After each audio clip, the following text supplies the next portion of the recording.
Thank you for being here. And in the first place, I like to thank Professor Juan Pavon and Olga and Lisa for the opportunity to participate in this conference. I must say that this communication is framed in a research project I co-direct at National University of Mar del Plata, Argentina, along with my university in Argentina from Rosario. That is referred to affective turn and feminist agendas. And the other thing that I must say is that having access to legal, safe, and free abortion is one of the main demands of feminist movements in the Southern Cone. You usually have seen banners, graffiti, and the green or orange handkerchief that have been icons of this struggle, despite the fact that the legal proposals did not manage to advance in the country's congresses until 2012. When Uruguay had the first successful normative, followed by Chile, and then for Argentina. And Brazil, however, is currently debating similar bills, but still doesn't have such legislation. So the feminist and human rights movements that have fought for years for the legalization of abortion in our region, the so-called the Green Tide, had driven important advances, but the risk of reversals remains, especially considering the neoconservative and extreme right-wing proposals that seems to be gaining ground, as I commented yesterday. So I'd like to very briefly, I wish I can, show the progress and challenges in terms of access to legal, safe, and free abortion, paying special attention to the role that feminist organizations have played in these struggles. So I want to share just some examples of the evolution of abortion regulations in our region. Beginning from Uruguay, that was the first country in South America to recognize the right to abortion in 2012, considering that abortion had been criminalized under the penal code since 1898. So the voluntary interruption of pregnancy law passed with 50 votes in favor and 49 against. As a result of the parliament negotiations, the original law became more restrictive than the original one. For example, it requires women to meet with 3-person interdisciplinary team, a gynecologist, a social worker, and a mental health professional, to receive information about alternatives, and thereafter wait 5 days for reflection before being allowed to proceed. And another thing to highlight is that the notion of conscientious objection is extended to health institutions as a whole, not in individual terms. As you can see in the slides, it's a more complicated debate. Then, in the case of Chile, until 2017, it was one of the few countries in the world that did not permit abortion under any circumstances. There were several attempts to amend the abortion law, but no one of them were successful until that year. In 2015, President Michelle Bachelet introduced a bill to liberalize abortion on 3 grounds: risk to the woman's life, fetal anomaly incompatible with life, and rape. This legal reform took 2.5 years of debate in Congress, and the original bill suffered again several amendments, especially referred to conscientious objection. I mean, with this, the huge lobby from the different religion and conservative organizations.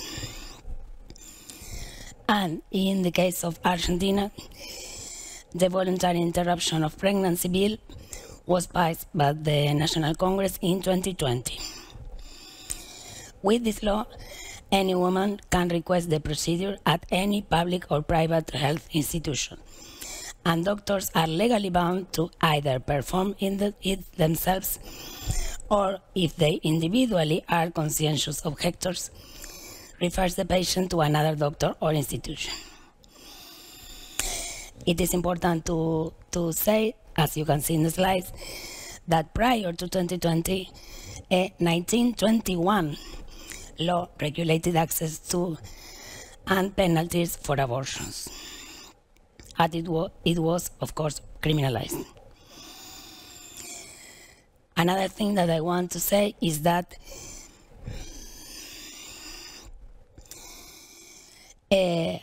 many failed abortions attempts and or subsequent death due to them are not recorded as such and or are not notified to the authorities, of course.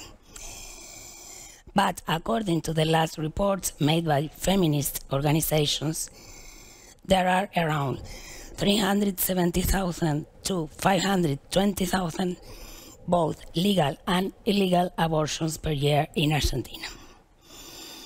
And its rates are similar in the rest of the countries of the region. And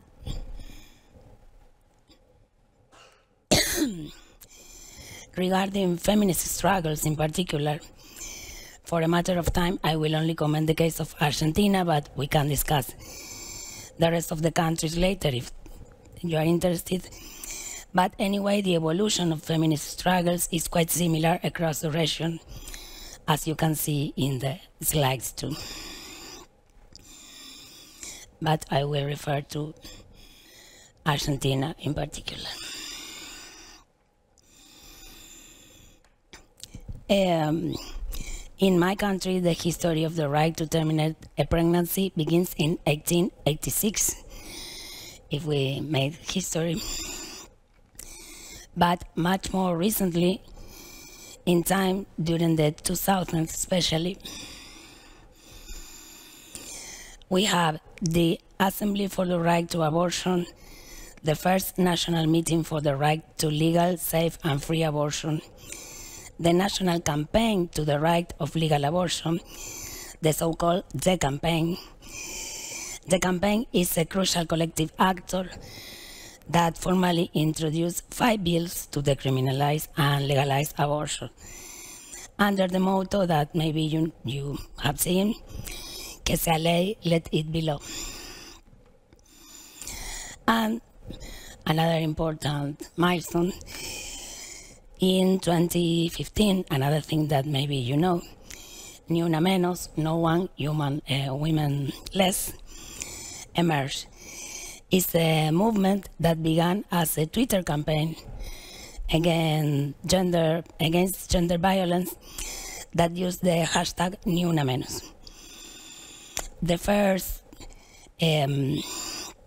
march came on the 3rd June.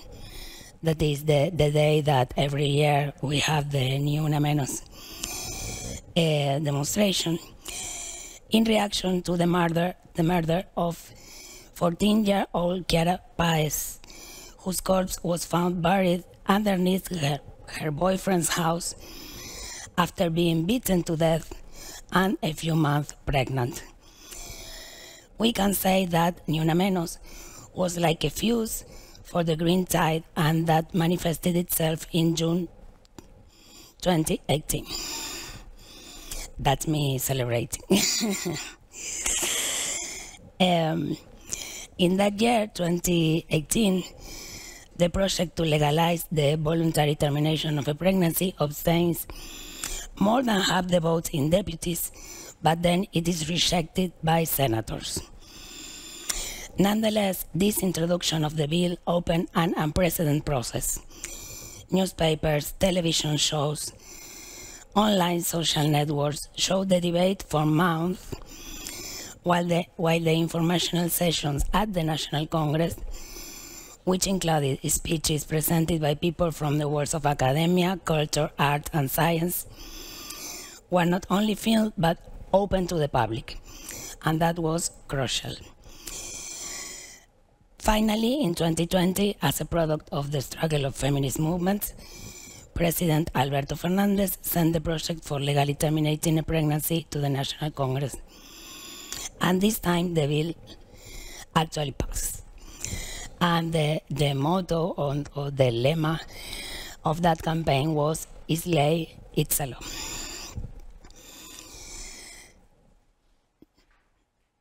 So to sum up, we can recognize some learnings about the experience of changing the law that maybe we can summarize like this. Many women do not know yet that abortion is legal. Stigma persists, especially in small towns. Conscientious objections by gynecologists and by institutions has created barriers to access. There is information about legal abortions, not complete, but there is. But there is little information, or there is no, about the number and conditions of abortions performed illegally. And finally, and the most important, I think, the opposition is not sitting still. Attacks on abortion began almost the moment the laws were approved. Passing a law to legalize abortion is never the end. It is just the beginning of a new struggle. So in closing, and I don't know if I'm good with the time, but this is my last one. Wonderful. So regarding the horizons, just to have some hope in this context, black context in my country, we can affirm that more than any other single factor, it was the skill, commitment, and persistence of the feminist movement that was responsible for change. Feminists succeeded because they built support across sectors, making alliances, of course, particularly with female organizations, but also male, members of unions, political parties, student groups, scholars, etc. And it is important to highlight the networks with the rest of Latin America and the globe. I just want to remember the invitation made by Judith Butler, that maybe, of course, you know, to pay attention to the corporeality and materiality of bodies, not as passive containers, but as spaces of contestation and continuous political exercise. As she says, I agree with her in this sense. When bodies congregate in any public space, they are exercising a plural and performative right to appearance, a right that affirms and installs the body in the middle of the political field, and that claims for the body economic, social, and political conditions that make life more dignified, more livable. So I think, as Judith Butler says, that the power of that materiality is immense. We only need to fight like a woman.